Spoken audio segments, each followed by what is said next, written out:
तपाईँ TikTok monetise गर्नु भनेर लागि पर्नु भएको छ, तर के तपाईँलाई थाहा छ कुन कुन कन्ट्रीहरू जुन कन्ट्रीबाट चाहिँ तपाईँले टिकटक एकाउन्ट खोल्नु भयो भने त्यो कन्ट्रीबाट खोलेको एकाउन्टहरू चाहिँ मोनेटाइज हुन्छ?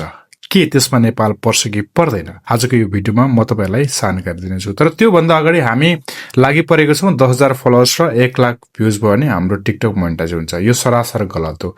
केही कन्ट्रीहरू छन् जुन कन्ट्रीहरूबाट चाहिँ स्टार्टिङमा तपाईँले तपाईँको एकाउन्ट क्रिएट गर्नुभयो भने र टिकटकको रुल्स रेगुलेसन फलो गरेर निश्चित समयमा तपाईँले 10,000 फलोवर्स र 1 लाख भ्युज पुर्याउनु भयो भने मात्रै तपाईँको टिकटक मोनेटाइज हुन्छ। आजको यो भिडियोमा हामी कुरा गर्नेछौँ त्यस्ता कन्ट्रीहरू जुन कन्ट्रीहरूबाट तपाईँले टिकटक ओपन गर्नुभयो भने मात्रै तपाईँको टिकटक मोनेटाइज हुन्छ। फर्स्टमा रहेको छ युएस, सेकेन्डमा रहेको छ युके, थर्डमा रहेको छ क्यानाडा, फोर्थमा रहेको छ अस्ट्रेलिया, फिफ्थमा जर्मनी, सिक्स्थमा फ्रान्स, सेभेन्थमा इटाली, 8मा स्पेन, 9मा ब्राजिल, 10मा जापान अनि 11मा साउथ कोरिया रहेको छ।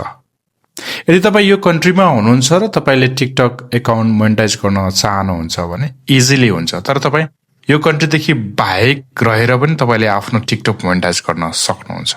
के छ त त्यसको लागि म नेक्स्ट भिडियोमा तपाईँलाई भन्नेछु। मोनेटाइज गर्नको लागि के गर्नुपर्छ भनेर कमेन्ट गर्नुहोला, अनि मात्रै म तपाईँलाई नेक्स्ट भिडियो बनाउँछु।